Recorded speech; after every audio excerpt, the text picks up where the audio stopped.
I'm Brad Gendics of Zehel Guitar Center of Avon Lake, and I'm working with the Avon Lake Public Library to present our beginning guitar lesson online at ALPL YouTube. This next part, we're going to learn a little bit harder song, but it'll be a lot of fun because it's actually 3 songs in one. You learn these chord changes in this rhythm I'm going to show you, you can actually play 3 songs.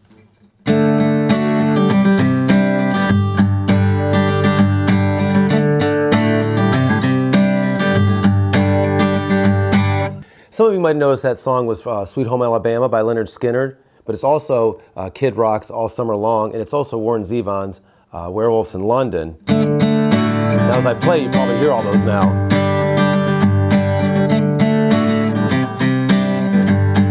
And it is. So that's kind of a cool thing because you just learn one strum pattern and a chord pattern, and it's 3 songs in one. You can play them all. A little bit different tempo, maybe a little faster or slower, but they're all about the same thing. Well, how do we do that? In this lesson, we're in lesson 3 now. We're assuming you know how to play a D chord, C, and a G. Okay, and those are the 3 chords we're using. As you notice, my fingers look a little different on those chords, so I'm going to show you some different alternate fingerings for those to make this a little bit easier to play. We can use D, C, and G, the ones we learned already, which is fine. Nothing wrong. It sounds like the song. But we can make that a little more efficient, probably sound closer to what they're really actually doing on the record.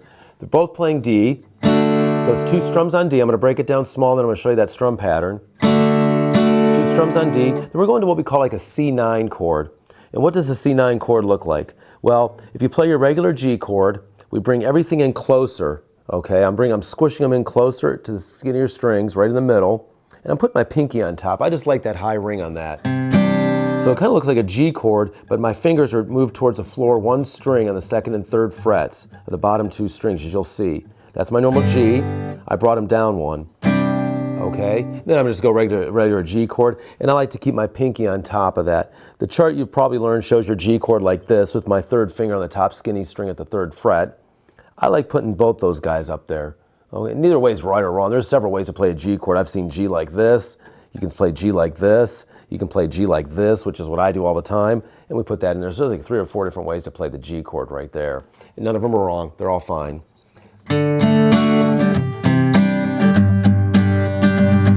Just to get the song back in your ear again. So I'm playing the D chord. We're going to break it down small. Just strum 2 Ds. And I'm going to work going into that C9 we just added. 2 strums, and I'm having 4 strums on the G. Full speed.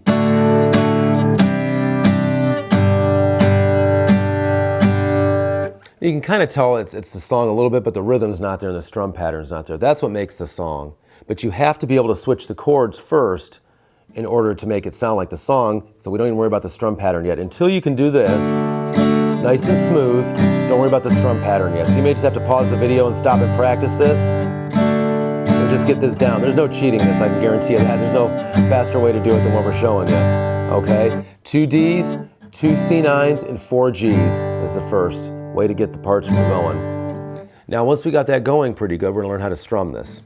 Okay? And what I'm doing is a little bit of a technique where I'm actually strumming the bass string, the lowest string I'm playing in the chord, first, giving it 2 quick 8th notes, and then I'm hitting the top strings, okay? So when you hear that D, that's what I'm kind of doing on the D chord. I'm plucking the D right here, open string right there, which is when you know your D chord, you know you're strumming the top 4 strings. I'm just going to strum the 4th string open, 2, and then I make a big strum like that, which when we talked about this, just as 2 strums like this, that is part of the beat. So 1, we're 1, 2, 1, 2. That's our 2 strums, okay? We're breaking it down into 8th notes. That's getting more into theory. But 2 8th notes followed by a quarter note is 2 quarter notes, which is the 2 strums we took down. That's how I'm strumming that. My next one is the C9, which is the same strum pattern, which is great. All I'm doing is plucking the bass note twice. And obviously my C chord, I'm using the top 5 strings. I'm not hitting the big thick one. I'm plucking the 3rd fret on the 5th string, quick twice, and I'm strumming them all together. And now I'm doing the G chord. Same pattern, but I'm going to do it twice because I'm strumming it for 4 strums. And broken into that, it's going to sound like this. All together.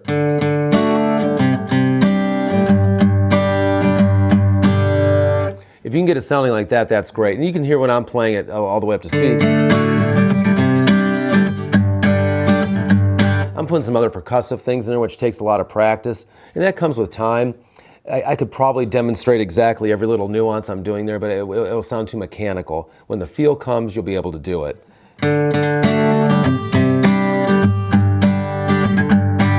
And you'll also hear I'm putting some little palm mutes in there. How do I palm mute?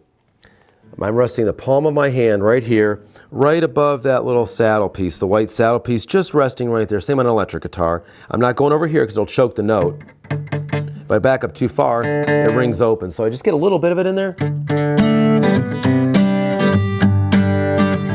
It sounds like the songs. Now with Werewolves in London, he's kind of more strumming open. They're doing...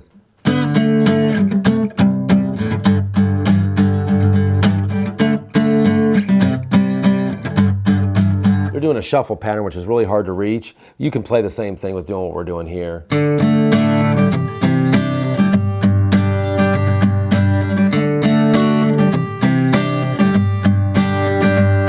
You can slow it down, slow the video down.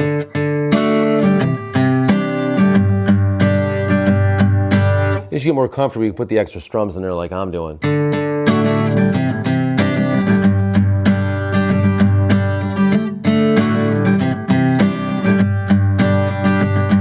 The real part to Sweet Home Alabama starts off with a... We're doing some finger picking like that with our, I'm sorry, picking single notes like this. It's a little tougher to do. Takes a little more work to do that, but